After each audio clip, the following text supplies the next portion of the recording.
Mahalo, and get it on. It's another Buzz Moment of Madness. It's not the dress that makes you look fat. It's the fat. Outrageous Talk Radio. 100.7 The Buzz. KQBC, Seattle. LoveLine is meant for an adult audience. LoveLine may contain sexually oriented content. Listener discretion is advised. Adam Carolla and Dr. Drew. LoveLine, coast to coast.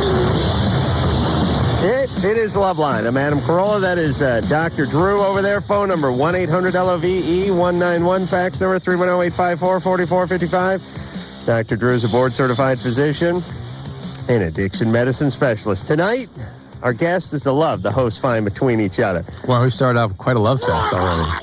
I was yelling at Drew. Not just a little bit. Well, you know what I like to do? Here's what I like to do in life.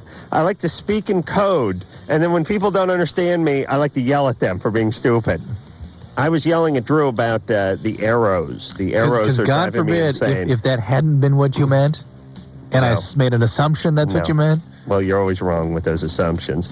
Drew and I yell about the arrows in this godforsaken dump known as Culver City where we work. Actually, working at Westwood One is sort of working in a dump inside of a larger dump. Culver City's a dump because it is one big goddamn arrow. One big red arrow. And for those of you who haven't heard me scream about this a million times, you get one more quick time at this. I understand the left turn arrow so that you can turn left. The green. Because, yes, the green left turn arrow during traffic hours, it's important that 5, 6, 8 cars make that left. Otherwise, it starts piling up. That I understand, and I think it's a good idea. You know, not necessary on Sunday at 4 in the morning, but a good idea during traffic times. When that arrow then turns red, there's no reason for that. Right. It should go from green to neutral to nothing, which they used to do. Now they turn red. Now I pull up at intersections with a red arrow. I've forgotten about the neutral one. It was just a green one at the bottom. Yes. It would turn on once in a while to Here's help the you way out. they used to do it. Yeah. They used to go, hey, it's green, go ahead. Everyone, scoot, scoot, scoot. Go, go, go, go, go. At the end of the- and then at the end, end, it would just turn to nothing, and now you're on your own, just like the old days. You make a left when it's safe to make a left, Yeah. and when the signal turns yellow or orange or whatever you call it, two of you can scoot by at the end. I'd forgotten about that. Yes, Yeah. they used to trust you. Yes. Now you pull up to the signal and it's red, and you look And at it's the light, green. and the light is green, and you can't see headlights as far as the eye can see in front of you, and you sit there like a jackass waiting to be carjacked in this dump called Culver City, and then you have to wait for the light to completely cycle around again, turn red. Now, what kind of ass are you waiting at a signal for it to turn red when there's no traffic and you're trying to turn left? I run them, and I suggest everyone within the sound of my voice just run that goddamn red. Screw it. F them. This could be a F 'em. presidential campaign issue. Run it. I'm not going to sit there like an idiot. Run that red. Run that arrow. Who cares? If you don't see any cars coming, you turn left. That's what you've been doing your whole life. Why is it so dangerous all of a sudden? I ran one on the way here. F it. I'll run it on the way back. F you. F you. I'll do what I want. Jesus Christ. I swear to Christ, you get a ticket for that, too. You should be able to fight it. Should we talk about your garage now, too, since you're really in a mood about... No, and you know what I saw personal coming down the hill today? Couple of cops writing a ticket to some 28-year-old secretary who's driving a leased Jetta, who's running a little bit late for work, and rolled through a 4-way stop. Get to work! You do what we want you to do. You hear me? We don't want you to give secretaries tickets for rolling through 4-way stops. We want you to stop crime. That ain't crime. All right. Jesus okay. Christ. Who's going to say it? Cops, here's your job. You stop crime. You protect us. Protect us. Jesus Christ. Well, one cop's writing the chick the ticket. What's the other one doing? Sitting in the car. There's not enough. There's not enough cops on the street. We don't have enough. We can't. You hear about this response time. Oh, it takes 45 minutes for the cops to get there. It's busy when you call 911. Then you ask them about it. Why is it that, what about 45 minutes response time? We don't have enough manpower. Really? Why you parked up Beechwood sitting in a driveway if you don't have enough manpower, sucking on a coffee at 9:30 in the morning? That's manpower. That's man and lady power. There's a man and a woman in that car. Get down the hill and get busy. Jesus Christ. You do what we want you to do. Who's telling these people what to do? Stop crime, not secretaries. Has anyone been terrorized by someone rolling through a four-way stop sign? Whose life has been affected by this? Whose families have been torn apart? Get busy. Don't park and hide. Let me explain something. The only time I want a cop hiding is when you think a crime is going to go down. Not fat chicks rolling through four-ways. I don't want you hiding for that. Don't hide. Get out in the open and stop some crime. Drive me insane. They're hiding. Hey, here's a plan. I got a good plan. All of you go hide. All you cops, go hide somewhere and then write tickets to the folks that pay you. There's a plan. Everyone hide. Hide! The criminals will think you've left town. You guys hide, but don't hide by a bank. Don't hide by a liquor store.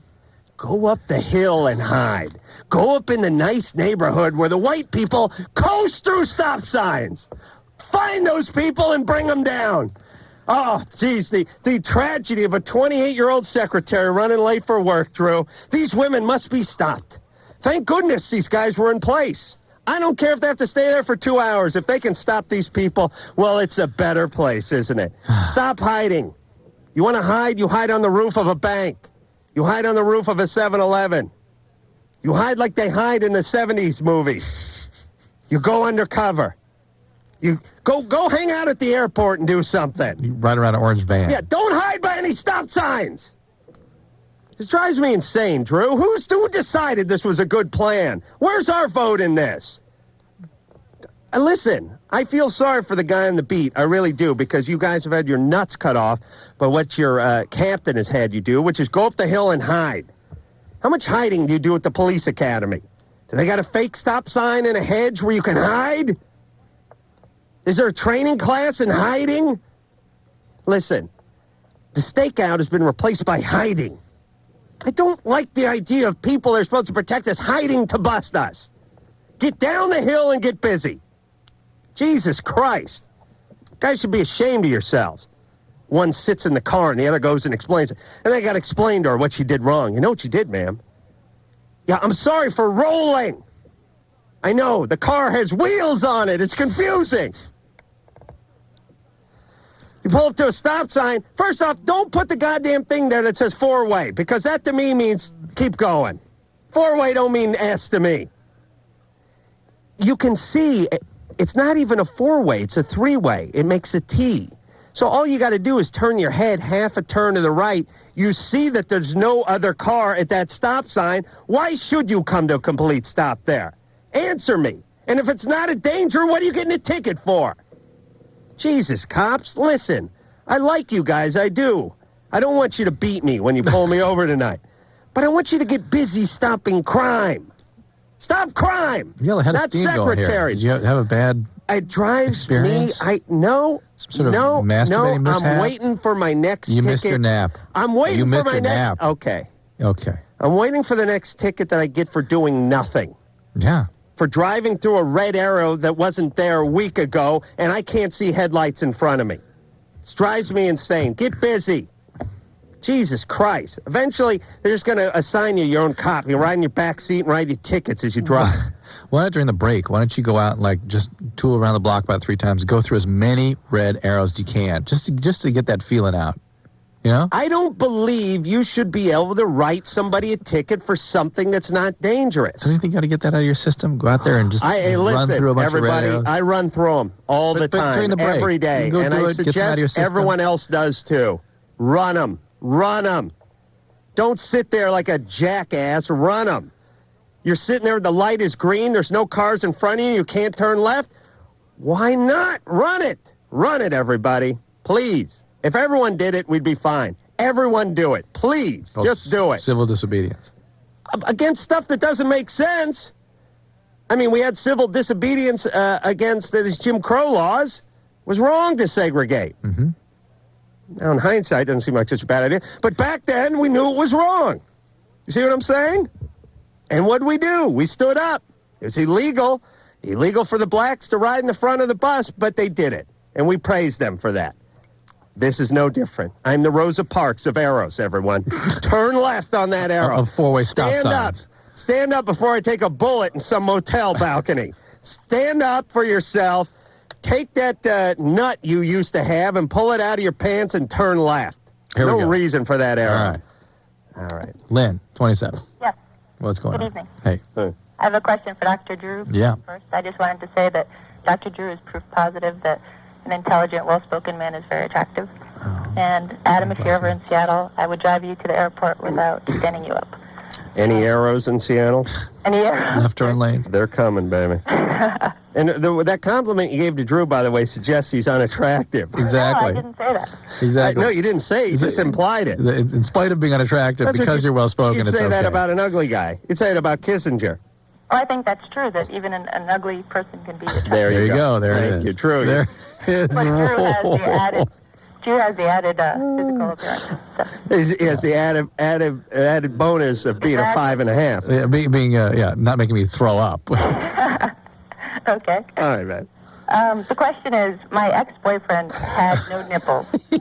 And you're laughing, but this is true. What's his name, Ken? That's all Ken and G.I. Joe. Sorry. Yeah. And he had scars there. And unfortunately, his parents are deceased. And we never knew why. He doesn't know He has no idea.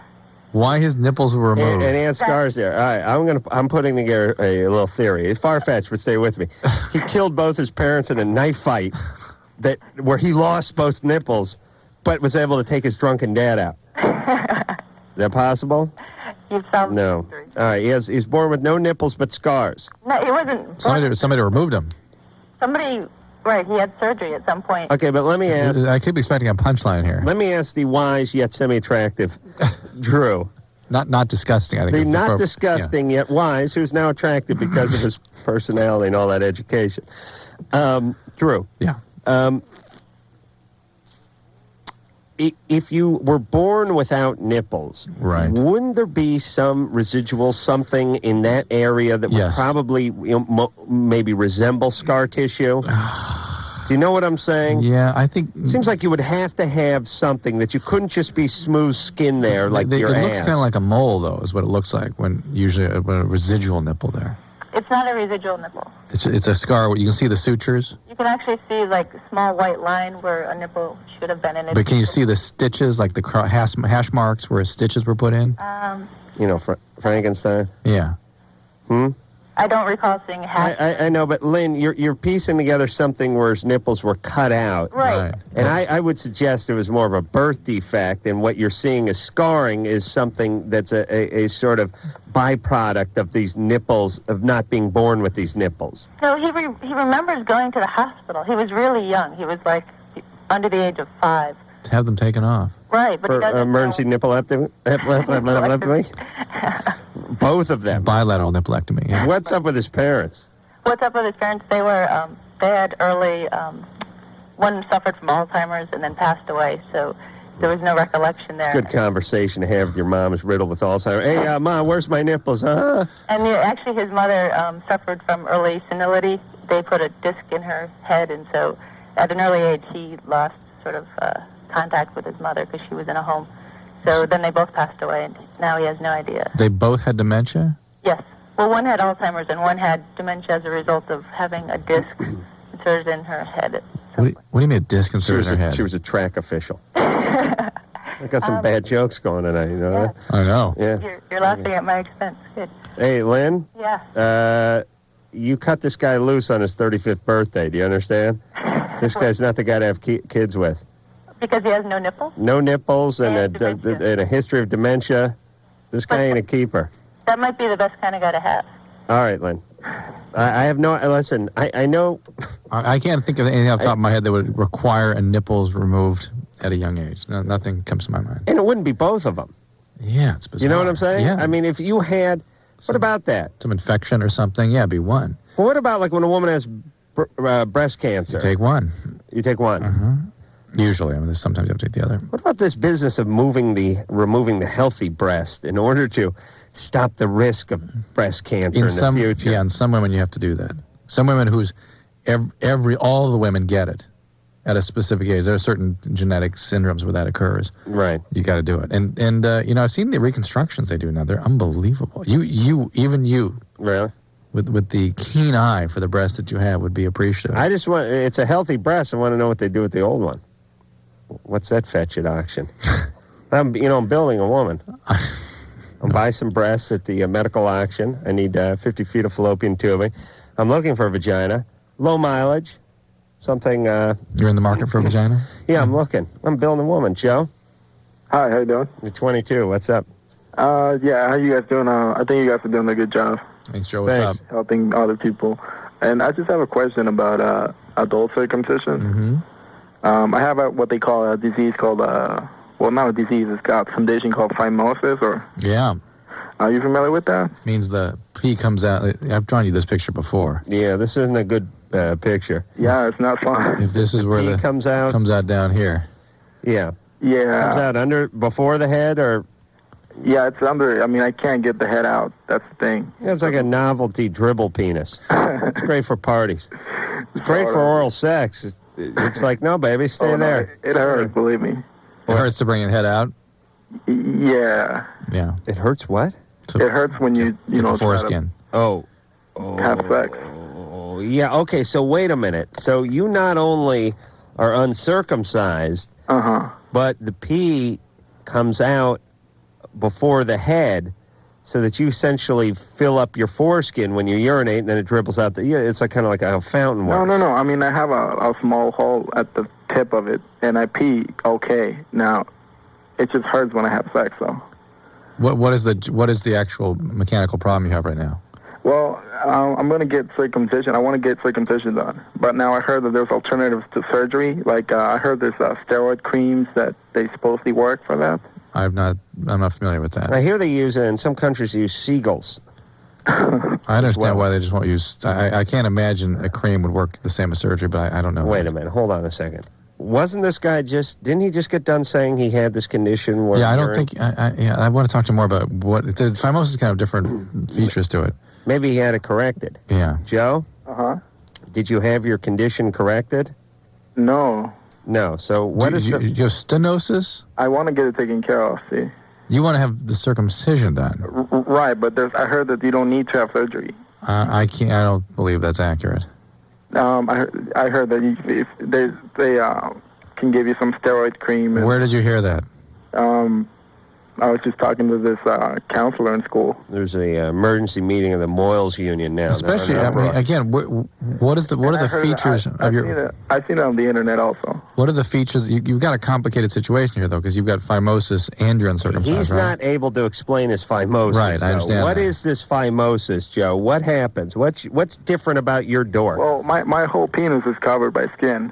Now, at the tip of it, there's a small opening where I can pee fine. Slow down, brother. Let me get this straight. What's he saying? Feathers on his... What's his penis covered with? Skin. Hold on. Slow down. Skin. And then the hole is toward the nuts? Tip. No. Tip of it. All right, hold on, because we're into some virgin territory here. I don't believe we've ever gone this direction before. Oh boy, what a unique penis. Covered with skin. Drew, what about your penis? Covered with skin? Hole in the tip? Tip. By Cracky, me, Anderson? Penis, skin, tip.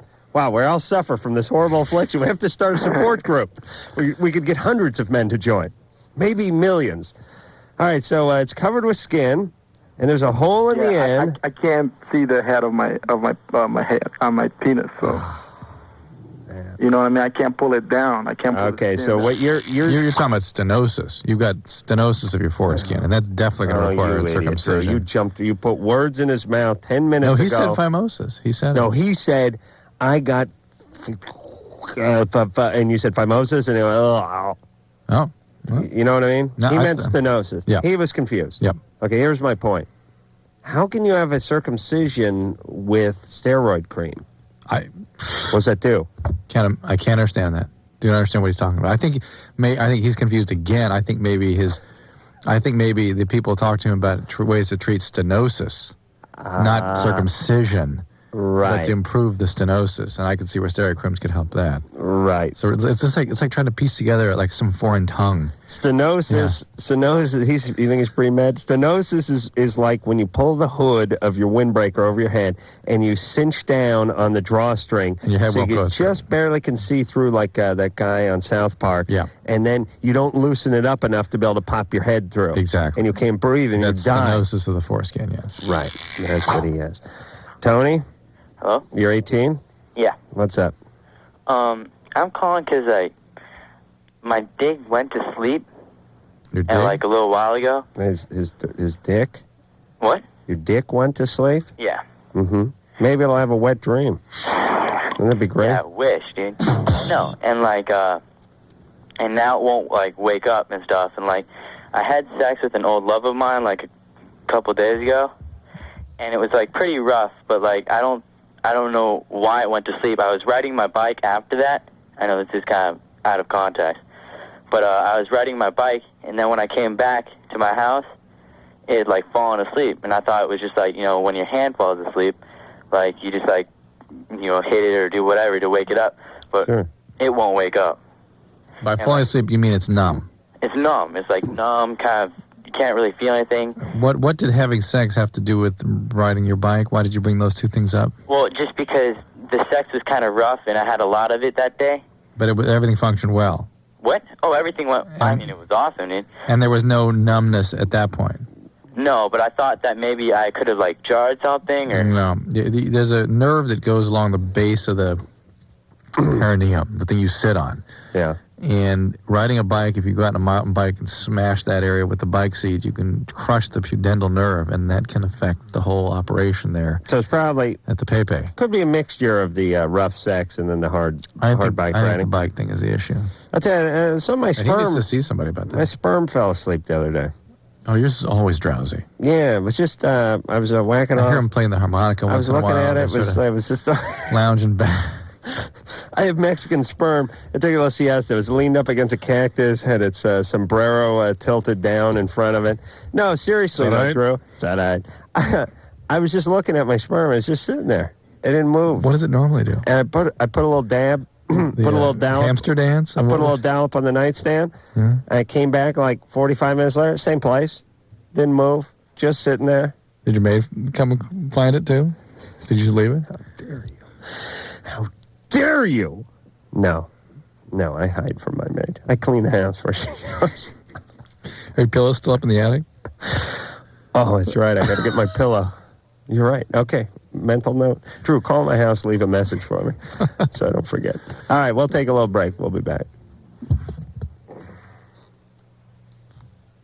Of 191. Adam and Dr. Drew will be right back.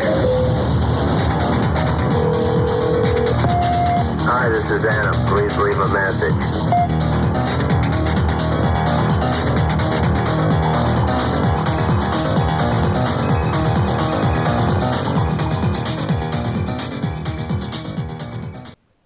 You're listening to LoveLine on Outrageous Talk Radio, 100.7 The Buzz.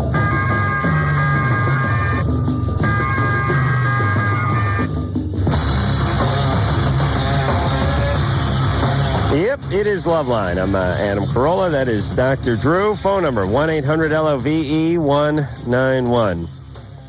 I'm all fired up tonight, Drew. You got it. You had a steam behind you. Yeah. You sure you got your nap in? Yeah, got 45 minutes in. Feel good. It's too long. Something's wrong. I don't know. Some biology operating here. I wish everyone just listened to me. Everyone listen to me. Just listen to me. Run those reds, everyone. Run right through those reds, please. Tom, you're 19. Everyone listen to me. Red arrows, go right through them. Go ahead. Hello? Yep. Hey, how's it going, Adam? Hey, Dr. Good. Drew. Tom, Hi, I have a sort of a lump on my asshole. That's called crap. No, it's sort of a lump. It's been there for 3 weeks. When I take... Oh, listen, you idiot. All right. Man, he used the S word. We had to hang up on him. Anyway, it's an abscess Oh, or a he's an hemorrhoid idiot. Listen. or a carbon. No, or a no. fistula, Don't or- even tell. Listen, this rotten hell. You take your rotten ass and go to hell. Jennifer, Yes. you're 17. What's up? Hi. I just want to tell you guys thank you so much. I listen to you every night. It's awesome. Thank you. You're doing a wonderful service. Thank you. I hooked up with this guy. I gave him head, and it was a Well. huge mistake. Yeah, well, you're providing quite a service yourself. Yeah, thank you. And it's my best friend, and she had sex with him like earlier this past summer, and she started liking him again before, and she still likes him after I had done what I did. And I don't know what to say to her. She So called me she on the doesn't phone. know you've done that with him. Yeah, she called me on the phone and confronted me about it. Oh, she now knows. Yes, she Oh, does. how'd she find out? He told her. Oh, Yeah. This guy's quite a guy. he's valiant. Yeah. Quite a character, yeah. Chivalry is not dead. So, what is it you want from us? I don't know what to say to her. I feel bad. What did you say? I gotta go, Mom. Oh, Mom, I'll be right back. No, I told her that it was true. I was going to deny it at first, but I was like, no, honestly, got to tell her. You know, since she already knows. What'd she say? That? She goes, why did you do it? And I didn't have a response. I guess, personally, I was just caught up in the moment. What did you say? That I was sorry, and that's not good enough for her. So you couldn't come up with a reason. I used to have a crush on the guy. All right, but wait What a if you minute. told her that? Are these two having a relationship now, or is she just liking him? They used to, and she's trying to get back with him, but he's not a relationship kind of guy. And was she involved with him when you did your thing? No, she had a boyfriend over the summer. All right. You know, you don't really totally owe her an explanation. Yeah. I think you apologize once, and either she gets over it or she doesn't. Right. You know what I mean? Yeah. I know this excuse doesn't seem to work good when your friends are your own age, but go, hey, I'm 17. What do you want? I wish someone would have told me that when I was 17. I would have hit my dad with that on a daily basis. Hey, come on, I'm 16. What do you want? What do you expect? What do you expect? Give me a break. By the way, reason 1785 why there's no God, the worse a guy is, the more poontang he gets. Yeah, what is that? What is that? And it's a certain age. I know, but what is that thing about being an a-hole and getting a lot of BJs? Well, listen, think how many a-hole dads are out there. I know. That's what it translates into. You tell me there's a God? This guy's a major league a-hole. Let's punish him with oral sex. Drives me insane. And another thing too, I always wish I was I wish I was one of those guys that women did things with physically and then regretted later. You know, there are those guys out there. I love these guys. They're like, they talk women into everything all the time, and they get women to do stuff they have no intention of doing, don't really want to do it, and they just do it. They're like they're used car salesmen, but if you replace car with cock, that's what they are. They just walk around with a pitch. It's like, but it's in their pants. It's it, and it's like I said, it's like that timeshare thing you went to. You don't even. It's like, oh, okay, I'll give you a hand job. Just quiet down, would you? Just leave me alone. Yeah, leave me alone. Andrea, guys hi. are great. Guys are so great, and you women are so stupid. What's up, Andrea? You're 17. Hi. I have a question. I emailed you about this earlier. I have something that I think is called sleep paralysis. Mm-hmm. And I started getting it last year. So you wake up in the middle of the night and you're paralyzed. You can't move. Right. Do you feel like you I can't have breathe? like nightmares, and it happened about 5 to 10 times a night. Oh, jeez. And Did you ever wake up screaming or anything like that? We actually have a terror? No, not at all. Just kind of scared. In childhood, anything like that happen where you'd wake up yelling? No. Okay. Yeah, but not being able to move while you're asleep sounds such a bad thing. Yeah, but is it? you're awake and you feel like you can't breathe. Right. I feel like this pressure on my entire body. It's really strange. I hadn't had it for about 6 months, and then just recently, instead of getting nightmares, I got like a man's voice, like whispering, kind of in stereo, and that's what woke me up, or that's what's been waking me up. You're insane. That voice? The same thing. I can't move. Mm-hmm. Did something weird happen to you when you were a kid? Well, yeah, but I mean, I've I've dealt with that. Oh, you're way past that. Sure. I mean, that guy who... Counseling, everything. The guy who raped you and whispered in your ear? No. The guy came in your room at night? Yeah, it was my stepbrother. Ugh. Yeah. All right, well, that can't be it. Yeah, I mean, it doesn't... Way I don't past know. that. It's not an issue that comes up now. Let's see. I don't see how you could ever make that association between a guy coming in your room middle of the night and whispering to you and abusing you and wake up middle of the night to a guy whispering and feeling paralyzed and powerless. All right, well, because she's over it. Yeah. She's over it. Done. We went through it. All right, so past that. So check that off the list. Let's move on to other possibilities. Do you have any stuffed animals? Yes. Lots you do. of them. Lots of them. It's the Penske sign. Andrew, here's the deal. People, for some reason, we don't, as a culture, like to think about ourselves as owning a brain. I guess I'd say that the brain, the instrument of the brain, the organ that is the brain, and its biological nature. And while there's a psychological quality to it too, and you've dealt with a lot of that, there's a certain biology etched into your brain from the experiences you had. And the feeling of powerlessness and paralysis and victimization and having sleep disturbances, all that is part of a post-traumatic stress reaction to this intense trauma that changed your brain. And while, yes, indeed, you may be dealing with it, it still leaves something behind. It leaves a little mark. And that's what's happening here, I suspect. Well, is there like a treatment? Yeah, there actually are treatments. There's medication to help with that. Or is it one of those things where like the treatment's worse than the illness? Sometimes, but this is sort of looked at, some people as kind of a seizure-like phenomenon and can be treated with that anti-epileptic kinds of medication. Yeah. So there's something there. Little counseling may help. She's had a bunch of counseling. You don't get the feel from her of somebody. No. You know what I mean? She's okay. A little bit of that little girl voice. Yeah. What happened? How long did your stepbrother do this to you? Oh, I was like in first grade. Through what? It was just that year. Yeah. Just for a year? How old is he? He's now 26. Oof. 9 years older. Yeah. So you were, 6 or 7, and he was... 15. 15, 16? Yeah. Ugh. Where's he? What's he doing? Working with kids? What's he doing? He's in the Navy now. Good. I hope he gets, I hope some freaky Shiite extremist rams his boat. Jesus Christ. I really hope his own men shoot him. Hey, listen to me, everybody. I understand, I don't understand, but I will accept and work with a, freaky 7-year-old who goes and pokes around a 3 or 4-year-old. But you show me a 16, 17-year-old guy who's heading in with a 6, 7-year-old. I'm showing you someone needs a bullet in the head, in the lobe. Done. Flawed. Effed up. What's this guy up to beside the Navy? Does he have any kids? No. Good. He's single. Good. I hope he's killed by a Vietnamese pimp of some sort of. Actually, we get along just fine, which is. No. What happened to him? Huh? Something's wrong with him. What's up with that? He denied it all, and so did my parents. So For a year, this went on. Yeah, on and off. So but I didn't bring it up till way later on. What did he say he would do to you if you told people? Oh, he didn't say anything because he thought I was asleep. Oh boy, this guy must have been a real loser in high school. Yeah, he was. Yeah, just talk about not being able to get any action in high school. Yeah. Jesus Christ. All right, Drew. Sleep Disorder Center. That's where you go to get this kind of thing treated.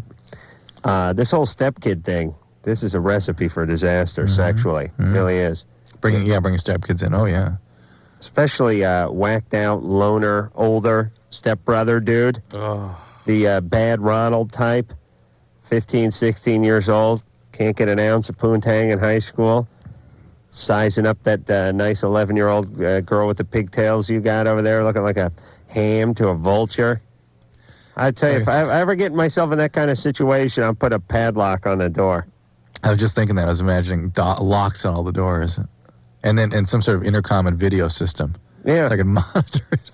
I get my kid. If I have a girl, I'm going to get her one of those alert necklaces my grandma wears, in case she pulls a Brody in the tub. Yeah, I'm it's falling. I can't get up. Step brother, you hear anything? Just press this thing. I'll come running in. I'll be there in 2 minutes, honey. You press this button. And the cops, as soon as we can get them from behind the bushes and up the driveways and wherever they're hiding, they'll be there in 45 to really break it on up. All right, Drew? Yeah. Let's take ourselves a little break. When we come back, we'll talk to Daniel. He's 13. Got a fight with classmate and is afraid of getting hurt by him. Like a good bully story.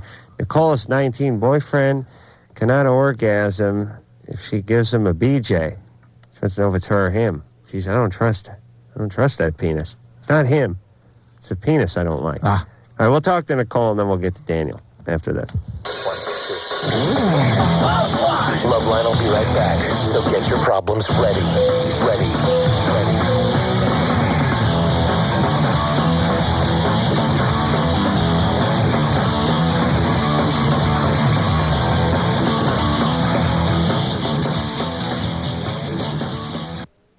You're listening to LoveLine on Outrageous Talk Radio, 100.7 The Buzz. When are we traveling together again? I miss your diatribes in airplanes. Off air. I do some of my best crazy diatribing on airplanes because I'm sleep deprived and I'm drunk and I got some time and I'm fired up. All right, let's get back to the phones. I don't know why I'm on such a kick with the... law enforcement and fundraising just seem like two really bad bedfellows. You mean you're against the policeman's ball? If there is such a thing as the policeman's ball, put me down for 1,000 tickets. Please bring back that policeman's ball. That used to be the way you guys raise money. Now... Hey, someone did this. Show of hands. All right, let's have a show of hands. Next year, and from this point on, do you guys want to have a something called Policeman's Ball to raise money for new equipment, uniforms, and the like, or a new policy I've instated called Rape the Taxpayer? This one's easier. We get to be on the clock while we do it. We don't have to sell anything. We just hang out and get money from people who pay us already through taxes. All in favor of Policeman's Ball? All right. All in favor of Rape the Taxpayer? I see. Rape the Taxpayer has it. From this day forth, we'll do away with the Policeman's Ball, and let's get out there and good raping. Be careful out there, folks. There's a lot of secretaries rolling through four-ways. Be careful. Nicole? Yes.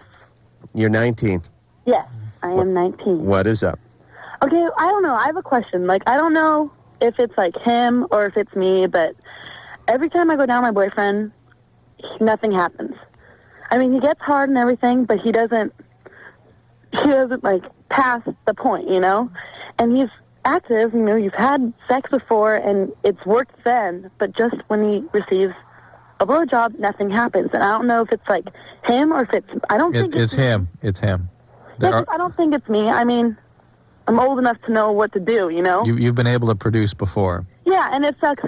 You've had millions and millions of lineal feet of Johnson in your mouth. No, I haven't. And tons of gallons of semen pass through your system. Believe me, you know your way around. I'm not one of those... No.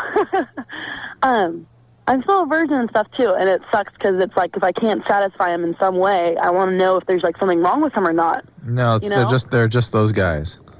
You know what I love about Nicole? It's he can't have an orgasm, and I don't know if it's him or it's me, but it's got to be him because it can't be me because it's not me. I mean, it's got to be him. I mean, because I've had a lot of experience. I mean, I've been around the block. I know what it takes to satisfy a man. I mean, I'm a virgin, so it's tough because I can't satisfy him that way. It's like, honey, which is it? What is it? What do you mean? Well, what is it? Are you experienced enough to know that it's his problem? Like I've had long enough relationships where I know if I can do it okay or not. Do you know what I'm saying? Like, and he claims that it's okay. It's just that I don't know if it could be me, but I don't think it is. No. You know? No. Listen. I mean, is that a problem though for him? I could finish in a corpse. I really could. Yeah. That's the point. It's him. It's what I do. You know, There are those guys. I take the corpse, I fill their mouth with buttermilk, and I go at it. Unacceptable. I'm pretending he didn't say that. Adam despises those guys. This guy, your boyfriend. Yeah. Oh, he just despises them. Yeah. But I mean, should he see a doctor? No. Yes. There's just those guys. Yeah. A therapist, perhaps. Yeah, I have a question too. Is it because that he was sexually active when he was kind of like younger and he did it a lot? Mm-hmm. No. Absolutely. Sure. It makes perfect sense. He got laid at 14, and so therefore he cannot have how old? 15. 15, absolutely. Is that honestly? Yes, 100%. How did you stumble onto that? What do you mean? Well, a lot of people wouldn't be smart enough to make that connection. Well, I don't know. I just assumed. I don't understand why he couldn't. I mean, he likes it. Nicole. I was thinking, Nicole, it has nothing to do with his early sexual activity. It's well documented that guys who got laid their junior year and sophomore year of high school have difficulty sexually in the years to come. Your friend Chris. It's been a constant struggle the rest of his life, hasn't it? Right? Same thing? I swear we have the most retarded listeners. They float the world's most retarded theories. It really is. I mean, she would have gone back to her friends and infected them with all that stuff, too. Yeah. Had she not called here. Oh, yeah. Oh, no. It's well known. Guys who get laid before the age of 25 have difficulty with orgasm in their later 20s. Yeah, perfect sense. That's when we got to tell our kids. But anyway. So. All right. Daniel? Yeah, hi. Mayonnaise, you are God. Thank you. All That's right. my main mayonnaise. Yeah, I love Snoop. Oh, okay, my question is, this is not really that much of a bully story, but what happened was I had this friend for like a year or so, and we felt sorry for him, so we let him like hang out with us, you know? And then we didn't know Daniel, you're virgin, right? Yeah, I'm 13. Yeah, this is what virgins sound he's like. 13, give him a break. I know, we have 13-year-olds that call the show, aren't, but this is what virgins sound like, by the way. Okay. That's all right. That's good. Okay, so then we hung out with him, but we didn't know he was a psycho, right? So then All right, listen, Daniel. Yeah. You're gonna be 19. You're gonna have your learner's permit by the time this goddamn story's over. Yeah, okay. All right, get to it. Okay, I'll get to it. So then anyway, I pissed him off one day, and then we got in a fight, and then ever since then, he's been threatening me and my friends. First he took a 2x4 and he was about to hit us with it, and then I don't know. I mean, he threatens my friends. He threatens. It may sound lame, Daniel, but you got to get some adult supervision in here to contain this guy before he hurts himself or somebody else. Just get some separate, get some structure, some distance between you guys and him, and somebody take care of him. To be fair to him, a 2x4 is only 1.5 inches by 3.5. It's not actually a 2x4. That's why I would make a great lawyer. Your Honor, he claims to have been threatened by a 2x4, when in fact... Will you swear that it was a 2x4? Liar! 1.5 by 3.5, Your Honor. Get the tape measure. I'm going to tell him to go to K-Rock. Jeff? Hey. Hey. What's up? Hey. What's up, guys? What's up? Jeff? Yeah, what's going on? Go. Hey, Jeff. Don't hang up on me, please. Well, right. You're on. Go. He's waiting for his friends to tune into K-Rock so he can record this call. So yeah. Is that what you want to do? Yeah. All right, well, hold on a second. That's no big deal. Go 3. Just hold on and we'll get back to you. Ben? Yeah. You're 21. What's happening? Hey, what's going on? Actually, I got a question for Dr. Drew. Yeah. For about the past year, every once in a while, mid-conversation, I'll have these glitches, so to speak, kind of like a short in my wire. But I'm kind of worried about it because, I'll be mid-conversation, what happens is, my whole body shuts down. What does that mean? Well, for a split second, I'll be talking and suddenly my speech will become slurred and my eyes will drop. I kind of feel my face get heavy and my hands start shaking, and then I just regain consciousness real quick and then proceed with my conversation. What do other people say about it? Nobody knows, but, I was speaking to a friend yesterday about it, and because I noticed the past, I'd say month or so, I've been, stuttering, fumbling over my words, and I never do that. And he goes, yeah, you're right, that is kind of a trip. You want any medication? No, not at all. Nothing? But, nothing at all. Here's what I'm asking, though. Haven't you done this in front of people? Oh, yeah, people trip out. What do they say? What do they observe? Did he just have one when I asked him that question 10 minutes ago? What do they say when you do that? They, well, actually, one of my friends has encountered, but he just kind of mocks it. You know, he makes us kind of like retarded. I guess the only reason I was asking is because sometimes stuff goes on in your head and it feels like it's a big deal and other people don't even notice it. Right. And I just wanted to know if it was something that was very noticeable to other people. No, yeah. Actually, probably like 2 people have noticed. They go, "What was that all about?" What did they see? They don't see anything. They just see how I kind of like close my face, like my eyes kind of drop down, and I stop talking. And within a minute, I kind of go, like I'll stop talking, and then I pick up where I left off. Do you ever lose consciousness or fall? No. But it's funny. The reason why I trip out is because it usually happens once, maybe every couple months. But last night I was reading an article, and that happened twice in the article, and it became a hassle for me to read.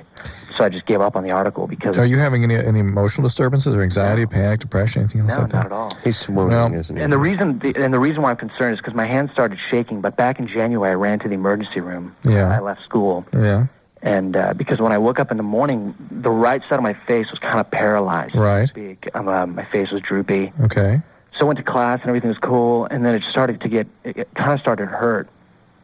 So, I freaked out and I ran to the emergency room, and the doctor said, well, either you slept on it wrong and or you have a neurological, unfortunately I don't remember what he diagnosed it as, but he prescribed me this medicine, this neurological medicine. But I just disregarded it because, hey, the guy might be wrong. I can just... All right, well, Ben, you need a workout. There's really 3 sort of main... Right? Yeah, glad you went to the ER for that. Yeah, I do that with the mechanics. I pull the car in, the guy tells me what's wrong with the transmission. I go, ignore it. Screw you, buddy. You could be wrong. You know what you're doing. I hit the road. I got to make it to Vegas. Why do people do that with physicians? It's bizarre that they do that all the time. Well, here's my thing. I disregard the advice of physicians, but I don't talk to physicians. Right, you don't go. Don't go. Yeah. Don't go over there, have them tell you something, and then disregard it. That's fine. Stay home. But here's the deal. I'll save you the trip. There are 3 sort of categories, sort of broad potential causes of things like this. One is cardiac problems, transient problems with rhythm, things that decrease the blood supply to the head. Another would be general neurologic problems, including seizures and tumors and whatnot, infections. And then finally, psychiatric problems. It could be an anxiety symptom, but it all needs to be sorted out. Back in and get sorted out. We'll come back. We'll talk to Jeff. He had an affair with his girlfriend's sister. Jeff was taping the call now. That's real good. Yeah. After this. Hello? Who's this? This is LoveLine. 1-800-LOVE-191. LoveLine will be right back.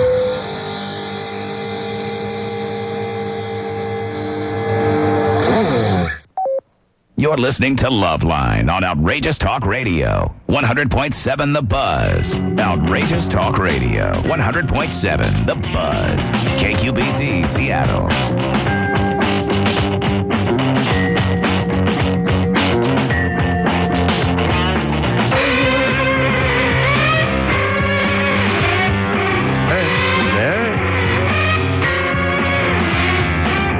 It's LoveLine. I'm Adam Carolla. That is Dr. Drew. Over there, we got traffic and weather coming up at the top of the hour. Okay, I gotta one more quick thing. I was yelling at Drew about, all right, forget it. Go ahead, come on. No. About traffic and weather? They won't mean anything in Peoria, by the way. It won't?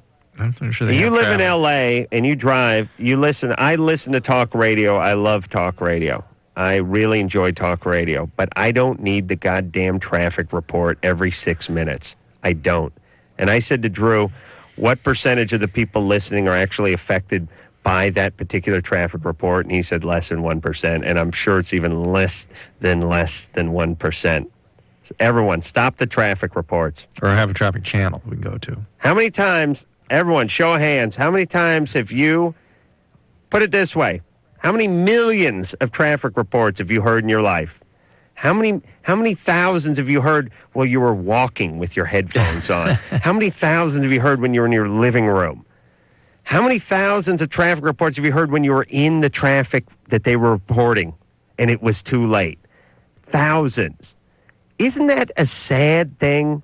When you're lying on your deathbed and you realize you spent 14 months collectively listening to traffic reports you could do nothing about. How many traffic reports have you heard that were taking place in a part that was 70 miles away from where you were, or as you were pulling up the hill or into your driveway, you were listening to another traffic report. How many out of all the thousands of traffic reports you've heard over the course of your lifetime have you actually went, hey, thanks for the heads up. I'm going to get off the freeway or I'm going to turn onto this street?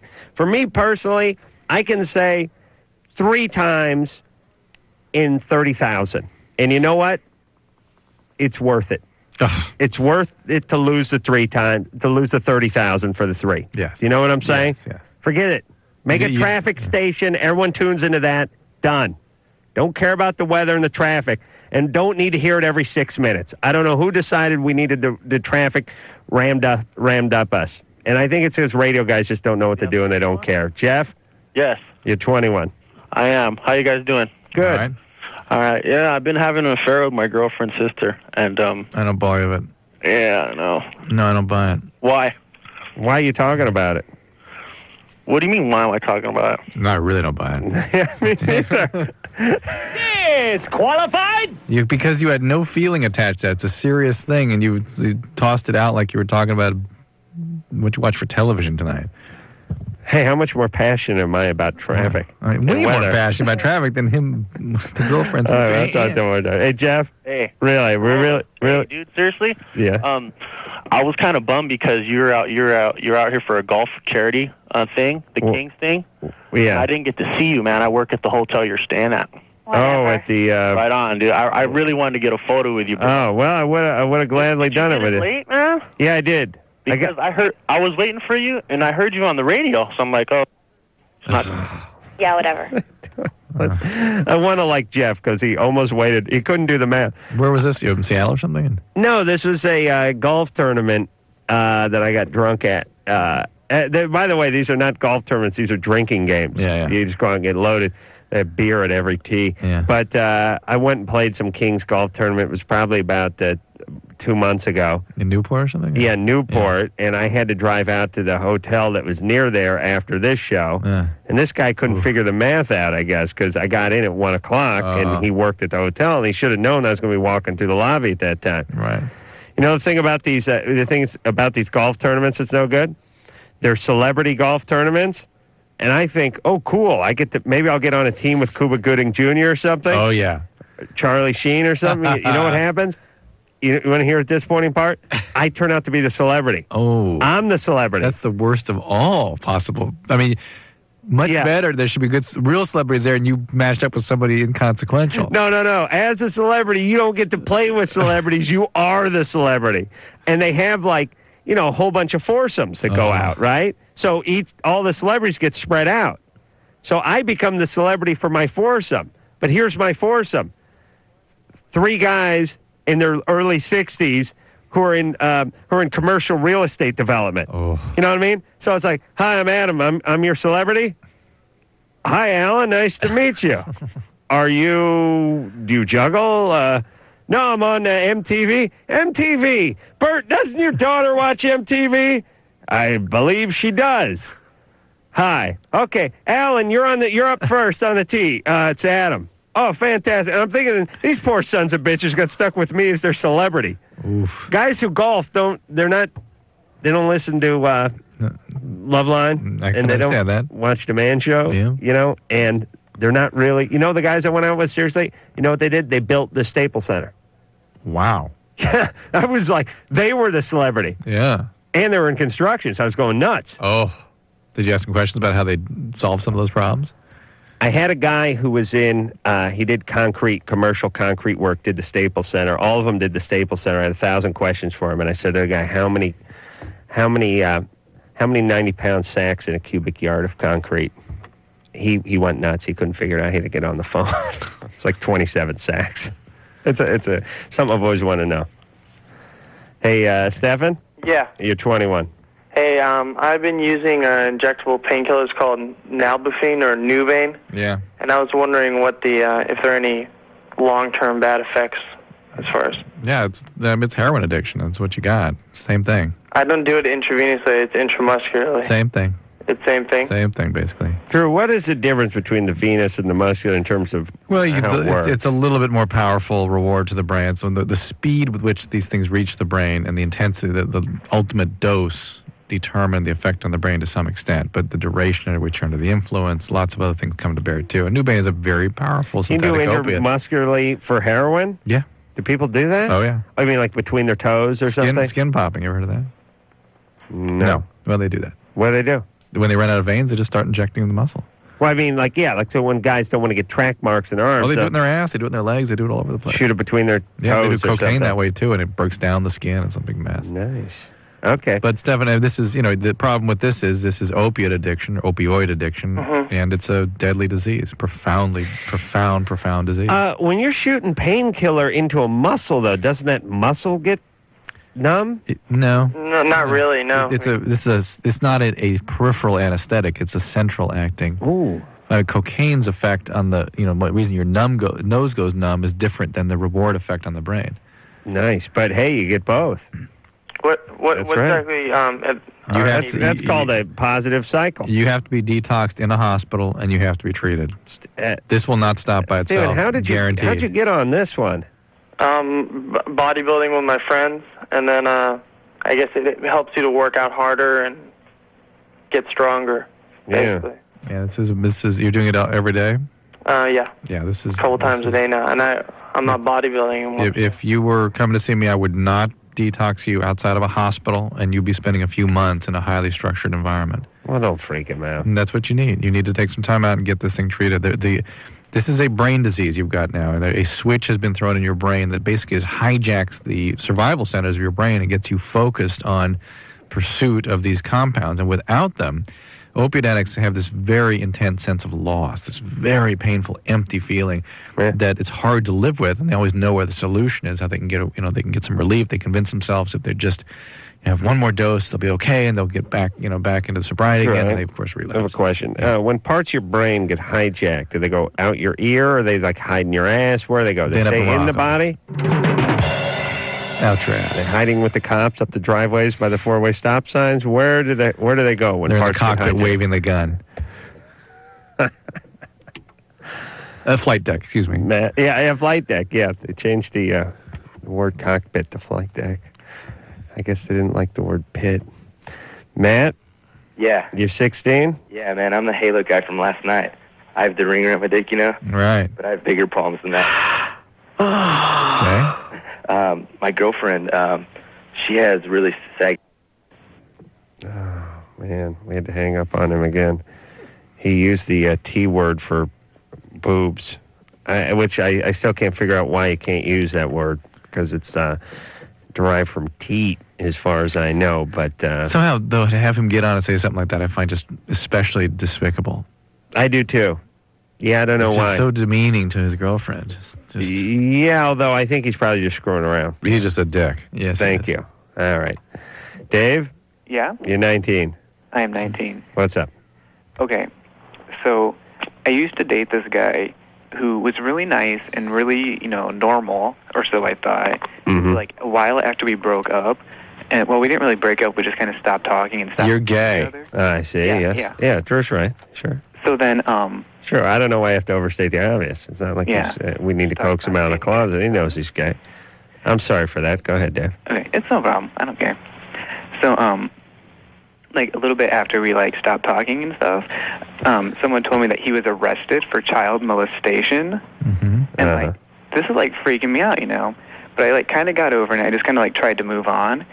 But lately, things have been happening that keep bringing it up, with friends, and I know it sounds kind of corny, but tarot card readings brought it up and stuff. Oh, she's a gazer and all that kind of. Well, you know why? Because you're like chicks. What?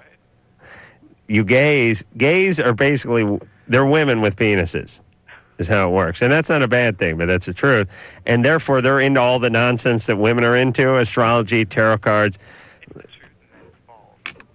Wait a minute, Drew. Is your I'm hearing that your too. phone screwing up? Oh, I'm sorry. No, that's not your fault, Dave. So the tarot card. What did the tarot card read? Well, no, it was just odd that the tarot cards brought it up too, because it's been happening with some friends of mine. Now, what does the molestation card look like? Is that a big hairy hand and a small penis, or what is on that card? It's actually a a creepy old man with like a big stick beating small children. Oh my God. Yeah, isn't that? No, it's not. There's no Does that come in a molestation poster? card. There's no molestation card. I bought that one, Dave. I did too. And why? But why? Then how does it come up? God, these hosts are retarded. We'll buy anything. Well, no. What I'm saying is, how is it spoken through the tarot cards? What came up was that there was like someone in my past that was still causing me pain, and that they had hurt me greatly, and blah blah blah. But that's no one has anything like that in their past, do they? I got to add that on to my, you're very creative. There's someone in your past that you have unfinished business with. She is causing you great pain. She.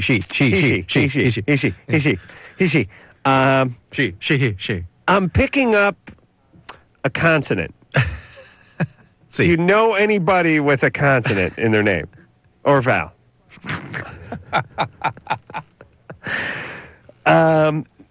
You're very creative.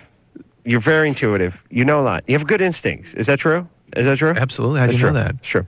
You're very instinctive. Very instinctive. I have great instincts. You're the kind of person that says, here's what I think, and that's what I think. Am I right? Yeah, always. That's me. You're very creative. I know you're very creative. Very creative. You see anything about my relationships? Yes, I see that the one that either you're in or you're not in right now, it's not going to be the last one. This is not the end all and be all, okay? It's the next one. And you need to keep an eye out for that person if you haven't already met them. Okay? And you understand? Next. The next person. It's very, very important. And I'm getting the letter R. R. Is there any R? Anyone? Rogelio. Who? Is there somebody, grandparent, mother, friend, street that you drive on? Do you use a Rolex watch? It's a Rolex. R. I'm getting R. Railroad. You ever driven on a railroad? Yeah. You're in reality? Yes. Yes. Real. Reality. That's my real. word. You're a very real person. Right. That's where the R came. And you're very creative. I'm keeping it real, yeah. Yet the job you have right now is not fully exploring that creativity. And one last thing. There's a part of you that you show the world, but then there's another part of you that you keep locked deep inside that other people, you don't let other people see that. Not very often. It would take a very special person to see that other part of you, wouldn't it? Very. I'm crying now. You're so. I'm right on, madam. You're so insightful. Thank you. You know, I had experience. Very creative. You're a very sensitive person, but you don't let that on to everyone. Not everyone knows that. Carrick's having a party tomorrow at this restaurant called 360 Sunset or something, and you're all very. Here's what I like. Wait a minute. I like to be one of those people go. You're very thick. You're very stupid. You're a horse's ass. Am I right? You're an idiot. You're an idiot. You're jackass. Very low IQ. Double digits. Right? People think you're smarter than you are. Is that true? Zero potential. And you've peaked out in terms of your work right now. Is that true? Yeah. What? You think they're going back to that person? Going back for a little more abuse in reality? No. The day these people start telling people they're of average or lower than average intelligence and barely employable, and the fat person they married 8 years ago is going to get fatter, and that's it, is the day people stop going to psychics and stop believing in them. Thank you. Go ahead, Drew. So I was mentioning that restaurant we're going to be at tomorrow night. I'm going to be out. You probably will be. I'm going. And Chip goes, oh, really? What? And I go, what? He goes, well, it's gay. And I go, that just means good. It's a good restaurant, right? Gay, yes. Yeah, it's like, good. Excellent. I'm psyched. You're going to a happy and gay restaurant. No, but they have great taste, right? Oh, gays? Gays are great. Yeah, it's just like good. They go there. Good food. It has to be good. Yeah, gays got it all. They know how to party too, and they know how to decorate. They know how to put on. They know how to have a soiree. There's no doubt about it. Mary? Hello? You're 26. But seriously, they I have a question for Dr. Drew. Yeah. Gays are geniuses. Yeah, exactly. Yes. I have a question for Dr. Drew. Yeah. I believe they should all be killed before they take over the world. They're diabolical geniuses. Mary? I have unusually long menstruation cycles now, where my period actually lasts about 3 to 4 weeks. How long in between? Like just a normal 3-week, 4-week period. So you're bleeding for 3 weeks and you're off for 3 or 4 weeks. Correct. And are you on Depo-Provera or something like that? I'm on nothing. It just all of a sudden my period started being real wacky. All right. Well, but you're a very creative person, right? That's basically something called dysfunctional uterine bleeding, or almost that anyway. And you need to have your thyroid checked. You need a pelvic ultrasound. You need to figure out why this is happening. It's something. Okay. And it may be nothing of consequence, and it may be easy. It may be treatable. They may ask you to get on the birth control pill or something like that. But it's something, and it should be looked into just to make sure it's not something that requires treatment. Okay. Okay. Thanks. All right. All right. Where the hell are we going from here? One of these two. Had a bad experience at a Thai food restaurant tonight. Oh, what happened? That's why you were so messed up. You were under the influence of some weird spice. I got a little off my game with the meat crab or something. What happened? I had an embarrassing situation. Oh. And by the way, this whole thing's going to haunt us. You know why? Because we're going to go to this K-Rock party tomorrow night. We're going to see Kevin Weatherly, whose only note is stop talking and start taking some phone calls. I'm spending the entire show talking. And I got to see this guy 18 hours from now, and it is the first thing he's going to bring up. So just pray to God he ain't listening. And if you do see him, don't bring it up. Just play, and tell him I'm not there if you see him, all right? I go to a Thai food restaurant today to pick my food up. Tonight, I order some takeout. I go in there, take it out. I pull my car into the parking lot. Now, I sort of double park because there's no place to park. I sort of slide in. I'm going to run in and get my food, run back out again, but they're not ready. And it's a good 15 minutes off. And meanwhile, I get my car out, and my car's out there. And the guy comes out, and he's polite. He's a Taiwanese guy, I would imagine. And he says he got to make delivery. And could I please move my car out so he could get the delivery car out? And I said, well, is my food going to be? If you wait a second, I'll grab my food, and I'll come out and I'll keep going, I'll take off. And he said, no, your food's going to take a minute, so you got to move your car so I can get out. He was nice. I said, fine. So there wasn't any place to park, though.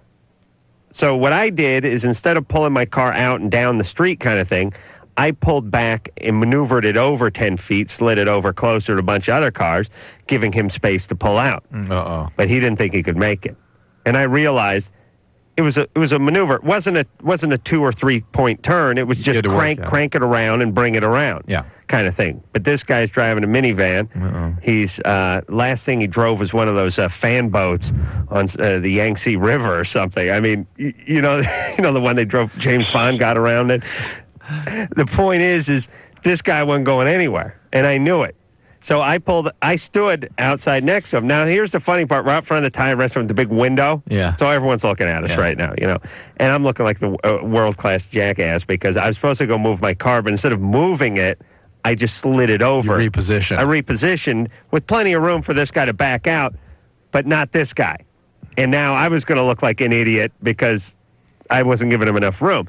So I went over to the guy and I said, I tapped on his passenger window and I was giving him this. You know the thing with the hand? Turn the wheel this way, crank it around this way, crank it around this way. And he was backing up just into my car, basically. Not into it, but he was heading. Yeah.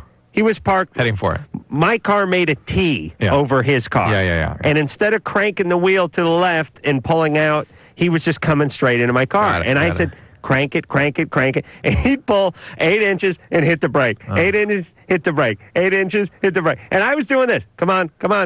And he'd go 8 and hit the brake.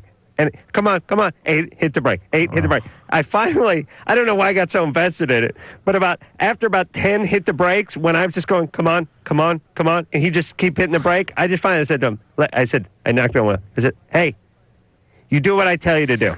Now, when I say come on, you come on. When I tell you to stop, you stop. But don't keep stopping. Come on. And he'd still do. He just stopped. Now I'm sort of committed, and I've got the car there, and it's like I'm standing out there guiding the guy, and everyone in the goddamn restaurant's looking through the window at us, and I'm looking like an idiot because I was supposed to move my car, but I didn't move it enough for this guy, and I'm working this guy out, and this guy's making me look like the biggest jackass on the planet because he's taking what's a very easy sort of maneuver and turning it into brain surgery, and I'm just, come on. He'd stop every 6 inches. He'd hit the brake hard, too, the car, and then, here's the good news. The car then stalls. He is hit the brake so many times, going so slowly in these increments. Yeah, a glacier went flying past us at some point. He said, now the car's stalled and he's starting, and I'm like, listen, and I'm doing this. Here's what I'm doing. I'm going turn. I'm doing the hand, doing the counterclockwise hand, turn the wheel, and I'm looking at his wheel because I'm standing right by the side of his car. It's turned 1/8 of an inch. Come on, turn the wheel. just. Did he get out finally? 15 minutes later. Yeah. Well, these are wonderful stories. Yes. We'll hear more at the break. Sorry, Kevin. Did you fart in here, Drew? No. What was that? It wasn't me. Anderson? Okay. Here we go. We'll be In a back. separate room, dude. All right. Here we go. We'll be back. LoveLine. 1-800-LOVE-191. We'll be right back.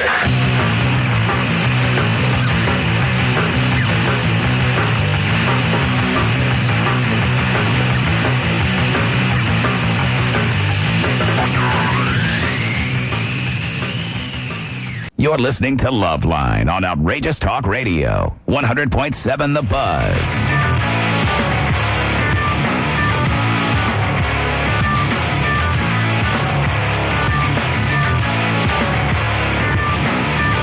Hey, LoveLine. I'm Adam Carolla. That's Dr. Drew. Let's burn through some calls. What do you say, buddy? Kevin's not listening anymore. You don't have to worry. Erica, 27. What's going on? Well, I was wondering if a female can masturbate too much. I mean, if there's like a certain amount, where they can masturbate too much. I've listened to the show. There's a point at which it becomes preoccupying and can affect your productivity, and a point at which it becomes compulsive. And that suggests a certain past. People who are sexually abused can sort of set off on a trajectory of compulsivity. Or addiction. It's one of the ways people express their addictive biology is through sexual compulsion. If your right hand gets a yeast infection, it means I'd look into it. You look into it. Well, I use a vibrator, and it's... What's going on? Hey, is that us? It's us, yeah. Hey, turn your radio down, Brainiac. Excuse me. All right. Well, we always make you feel bad when you're polite after I yell at you. Please, nobody do that. Mental note, be nice. Be polite to him. Now, is it normal to have to urinate during masturbation? Like, I mean, it feels really good, but it's like I can't reach an orgasm unless I urinate. I don't know. You mean you urinate while you're orgasming? Well, yeah. I mean, I have to like stop. No, honey, what? Because I've now become so fixated on seeing if I can hear myself in the background, which I still can, by the way, that I've hung up. Turn it down, Erica. I want to hear the question. Wait, it's interesting. Hey, listen to what she's asking. Who cares? Tough love. Come on. You know what? I got to be... It's affecting me too much. I'm going to be 100% honest. I did not hear a word of the second part of her question because I was listening to myself in the background after telling her to turn her radio down. She has to find a way to urinate during orgasm. Don't care. Yeah, but it's interesting. Interesting. It's a volitional thing. I wish I'd heard it. Dharma? Hi. You're 15. Yeah. I've been losing a lot of hair lately. Okay. Like, a lot. Just all diffusely throughout your scalp. Yeah. Are you saying a lot of hair? A lot of hair. A lot? A lot. Are you on medication? No. Do you have any medical problems? I don't think so. And do you have any trauma recently, a car accident or anything like that? Or No. How much is a lot of hair? Half my hair in 3 weeks. Any other symptoms at all? I've been having a lot of seizures lately. Well, not counting seizures. Just headaches. You have seizures, but you're not on medication? Yeah. Why is that? Because I just haven't gone yet. You haven't gone I yet? haven't gone to the doctor to get it fixed yet. What does that mean exactly? I haven't gone to the doctor to get it checked out yet. Because they just started happening about a month ago. How do you know you're having a seizure? I just totally blitz out, and I shake all over, and I fall on the ground, and I pass out eventually. Why doesn't someone take you to the hospital when that happens? Because, I don't know. I've never done it in front of anyone. It's usually when I'm alone at home. Do you do drugs? No. Is there any reason you'd be having these seizures? Not to my knowledge. Okay, you've got to go to a hospital, like, immediately. Other than the seizures and the hair falling out, no problems? I can't sleep. Why is that? That's typical 15-year-old stuff, hair falling out, seizures. Huh? Why can't you sleep? I don't know. No. I just can't sleep. Do you lose your urine or bite your tongue or anything like that when you have those seizures? No. Where's your parents? Not here. What's up with them? Well, I have parents, but they're out of town right now. And they're good parents. Well, they left you alone for how long? Just for a week. And during that's when you started having seizures? No, I've had them for a little while, but they've just been getting really bad lately. Have you told your parents about it? No. What's up? How come they don't happen at school, that kind of thing? Wait a minute. Who'd your parents leave you with? Nobody. They left you alone? My brother, Okay, how old is he? 17. Well, that's a little better. Has he seen you have one of these? Huh? Has he seen you have one of these? No.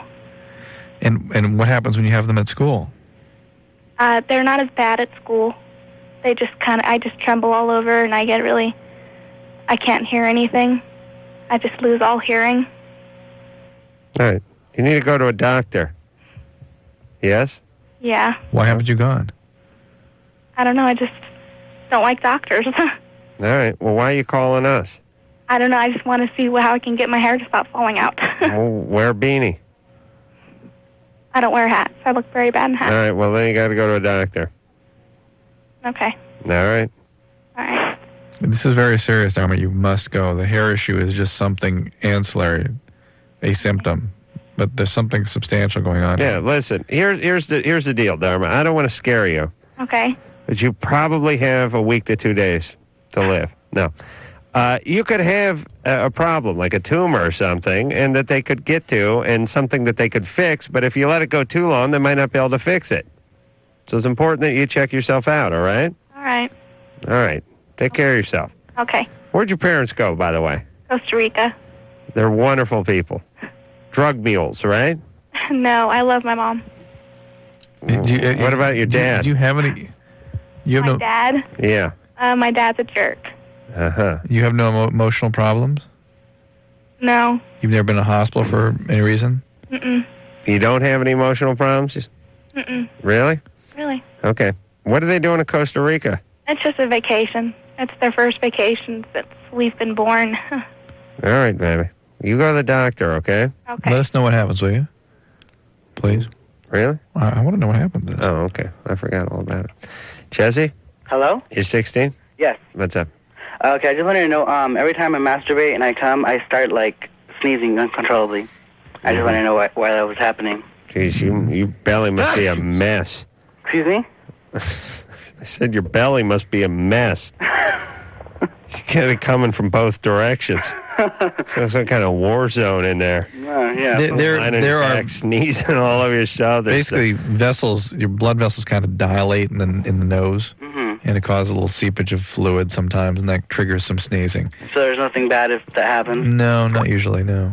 Laughing and sneezing in and about orgasm is not uncommon. Okay. And I was just wondering, I heard you guys, I don't know if I can ask you, but about the girl who couldn't pee or something, masturbate or something like that. Right. It happens to me also that when you're masturbating, you have to stop and then pee because you can't come. Yeah, but she was saying she has to urinate at the time that she's coming. That's what same thing happens. Like you're doing it, but then you can't do it at the same time because you just have to be. I don't know. No, wait. As a male, you can't do it at the same time. Oh, okay. Okay. She needs to do it at the same time in order to have the orgasm. Oh, that'd really be a mess if it did happen at the same time. As a male. Is it my imagination? Have we just dropped about 30 IQ points tonight? I mean, if we've been much above 30 up to this point. I think we're hitting like coma and stupor. This may be a first, but I think we've dipped into the negative IQ points. Is that possible? It's coma and stupor tonight. Yeah. Yeah. Coma and stupor. That's pretty good sitcom names. All right. Hey, I wanted to give a shout out to my peeps over at the Family Guy, which I went and did today. Another one? I love those. I love that Family Guy. I love What'd that they have show. you do? Death. I got the tape of me as Death, by the way. I watched tonight. It's very, very lovely. Oh, Anderson, you want to see it? Yeah, I think it's in my car. Yeah, And then I think to myself, my God, wouldn't it be marvelous if I turned out to be homosexual? Unacceptable. It's so funny. I'll tell you, Family Guy, funniest show on TV. Absolutely. All this all this Ned and Stacy or Will and Grace and Dharma and Greg and all this nonsense junk. You want to laugh, you put that Family Guy on. All right, Drew, where are we going now, buddy? You're freaking out over here. We're going to 3? Billy? Hey, what's up? Hey, you're 25. What's up? Yeah. Hey, Adam, you're the man. Thank you. Hey, Drew. You're the man, too. Thank you, Billy. All right, so I've been going on with this girl for last month, and she has epilepsy. And I'm just wondering if I do, like, have sex with her, and she has orgasm that might affect her. Could you trigger a seizure? Is that what you're asking? Yeah, yeah, exactly. No, not unless that's been her pattern or if she has uncontrolled seizuring. What does, is an epileptic, what would trigger a seizure? Is it different for everyone? Different for different people. Sometimes it's... Typically, I mean, there's excitement? Sometimes emotional stimulation, sometimes visual stimulation and flashing lights, that kind of thing. Historically, that's much less common than they used to think. Sometimes just, serendipity, not taking enough of the right medication, and the seizure just breaks through. Would you have seizures when you're sleeping? Mm-hmm, could. But it'd be more likely that you have them when you're watching a Super Bowl game? Yes, I would think so. The more stimulation, the better the chance? Yeah.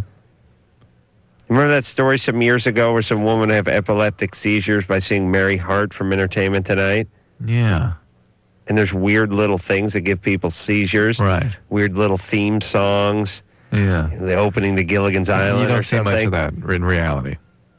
No, what did you say? That's 40% of your workload would be people who have seizures from Mary Hart? In my career? 30 to 40? 0. All right. But how many people who've died of secondhand smoke have you treated? 0? 0. Jeez. Where do you think all those 53,000 people who die every year from secondhand smoke are? Do you think they're in another part of the country? It must be. It must be. Okay. All right. You know how many people died in Vietnam? 53,000. Same amount as died. Yes, but, we were in Vietnam for 6-7 years. That was so. We were in Vietnam for 1 year, every year. You understand? We will soon surpass the amount of Allied troops who died in World War II. Fantastic. Just a couple more years. 53,000. That's only secondhand, everyone. All right, Drew, where are we? I'm going to get back to Shannon. 16. Hi. I have an autoimmune disease. It's called antiphospholipid antibody syndrome. Oh, interesting. And that's fascinating. And she's dying over there, Drew. That's great. Yeah, you have provocative. It's sort of a lupus-like syndrome. Yeah, it's like cousin of lupus, and I can't take. And you have a positive test for syphilis. Yes. Mm-hmm. Wow, Drew, you've really been reading your JAMA. And I can't take any oral birth control, like anything. As far as I'm concerned, it's like all I know is I can use condoms during sex, but... Yeah, let me think about that for a second. Have you talked to your doctors about this? No, not really, because every time I go with my mom. Oh. Great. Hey, now what about an IUD? Yeah, I was like wondering. Well, that can impair your fertility, though. Yeah. My mom had one of those, and that's how she had both me and my sister. While she had the IUD in? Yeah. Nice. And I don't think condoms are safe enough. Yeah. What about... How did your disorder present? Like, probably about 2 years ago, they thought I had mono. Uh-huh. But, like, my blood work and everything, it never got better. Uh-huh. So I went to, like, a disease specialist. Uh-huh. And then I went to a rheumatologist, and... But you never had... You started feeling okay, you were otherwise normal. Yeah. I was pretty bad for a while. But, I think I'm not sure, because my mom deals with all this, but my platelet count was, 50 or something. Wow. What about a cervical cap? They have those anymore? That kind of thing is out there. And I'm not entirely clear that progesterone is out for you. Did they say that for sure? You haven't talked to anyone about it, though. I'm not actually having sex now, but I think that Depo-Provera might be something you could take, but no, I can't use that. You talked to the rheumatologist about that? No shots, no nothing. The Norplant, can't use that either. Huh. Well, All right, so no oral contraceptive, no Norplant, no Depo. So now we gotta get within some physical barriers, right? They're saying no shots of any kind of anything. No. Why is that? No heroin? Because it can go, any type of birth control can shoot it into lupus. Yeah, the estrogens. I didn't know that progesterone's good too. All right, I'll accept that.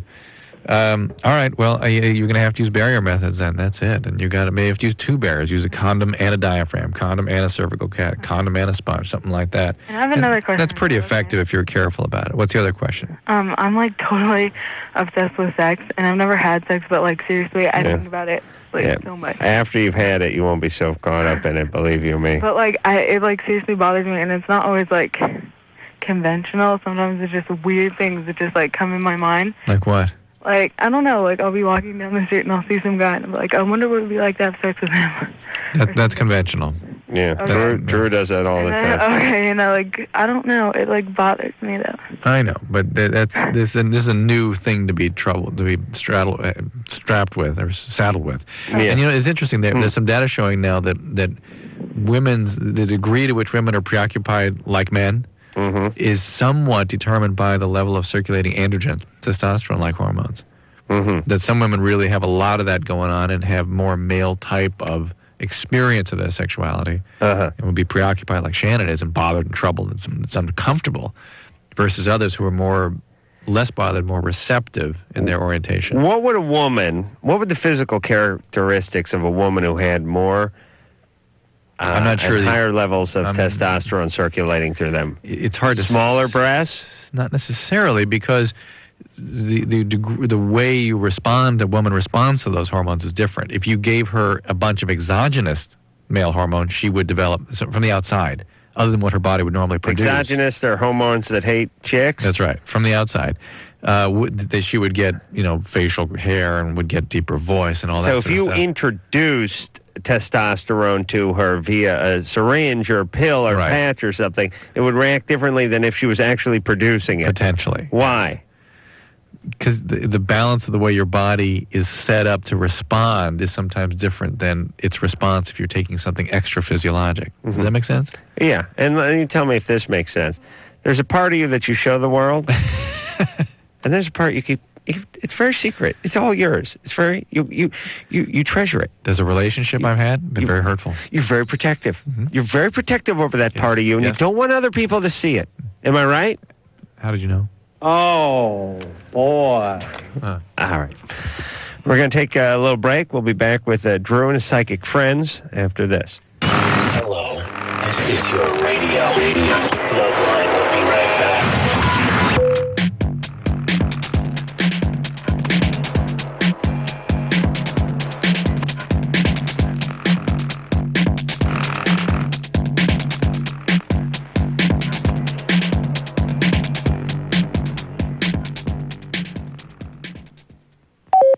You're listening to LoveLine on Outrageous Talk Radio, 100.7 The Buzz.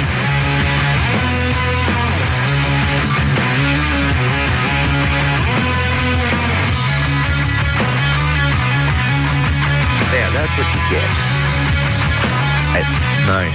Drew was just asking me who I was voting for, and I said Bush and Gore basically just become the same mess, same watered-down mess to me. Gush and Bore? Goosh and Bore, yeah. Doesn't make a difference. Listen, whoever's going to lower some taxes and let people do their own thinking a little bit, is what I'd really like. That sounds like Bush. That's his thing. And then I'll vote for him. And I don't care. I'm not interested in funding the parade to save the world. I'll save myself. Keep a little of my own money and save a little money on arrows and stoplights. But I'm going to vote for a third party, and I suggest everyone do that. I want to get a third party up so that they can enter the debate, so that they can be a real, legitimate, viable. We need a third, but Yes. what that third party is hasn't really Don't taken care. form yet. Don't care. I agree. We need that. I absolutely agree. Don't care. I want there to be 5. I want to be a lot of competition. Pamela, Yeah. you're 21. Yeah. What's up? I've never had an orgasm, and I've been married for a year. My husband is the only guy that I've ever been with, And I think I take everything like to heart. And when I was going to church when I was a kid, they always told me, you know, if you have sex before you get married, then you won't ever, you know, have a great sex. And we, you know, had sex before we were married, and I don't know. That spoiled it somehow? Well, I don't know. I mean, because like I have like a really hard time of like letting go of things. And I don't know. I mean, because I've been reading about like all these sexual dysfunctions that like a lot of women have.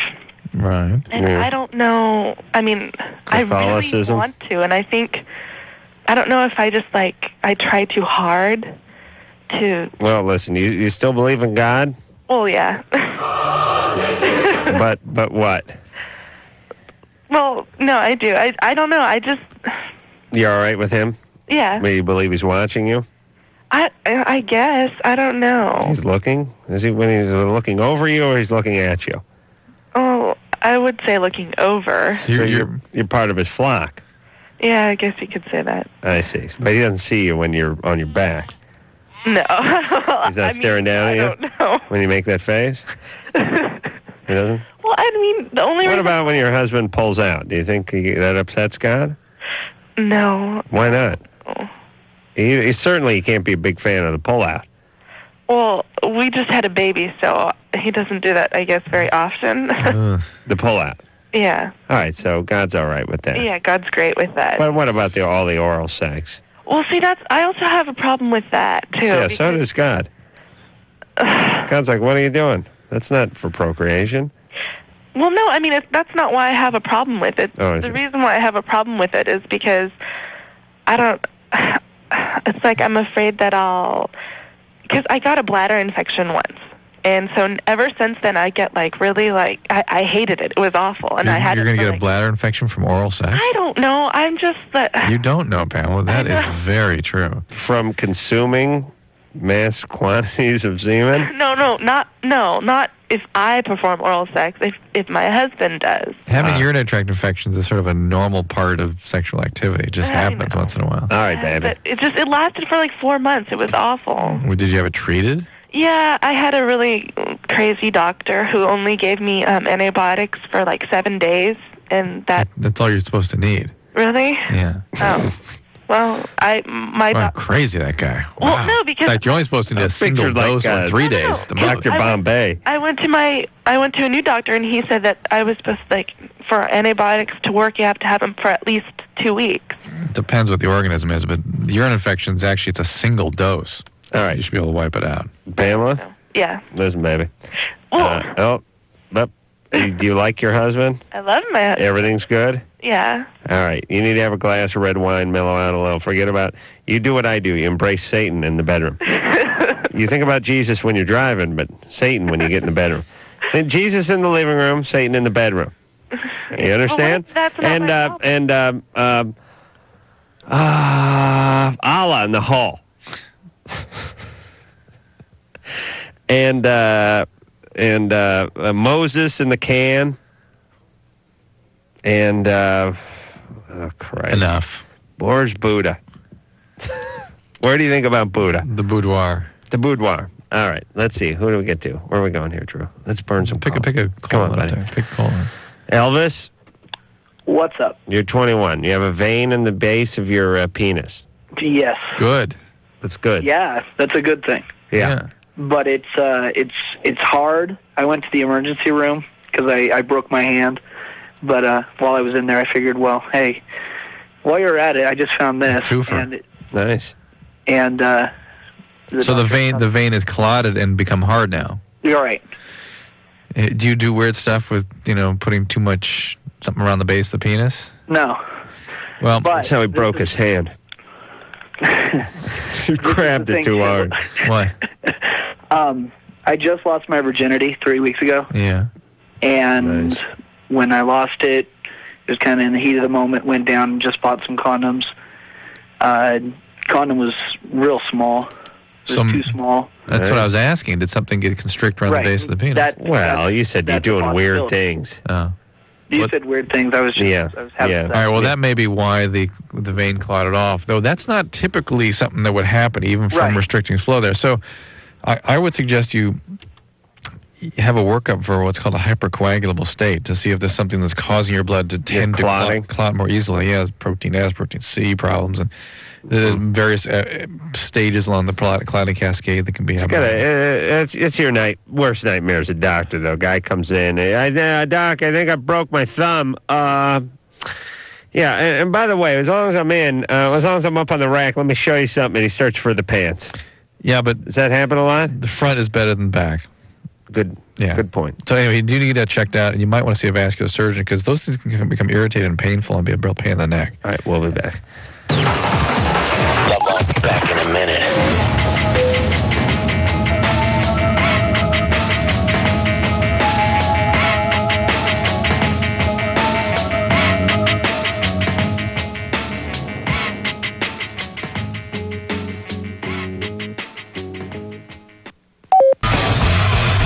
Well, there you go. Another fabulous show in the can. I want to thank my good partner, Dr. Drew, for coming in here and...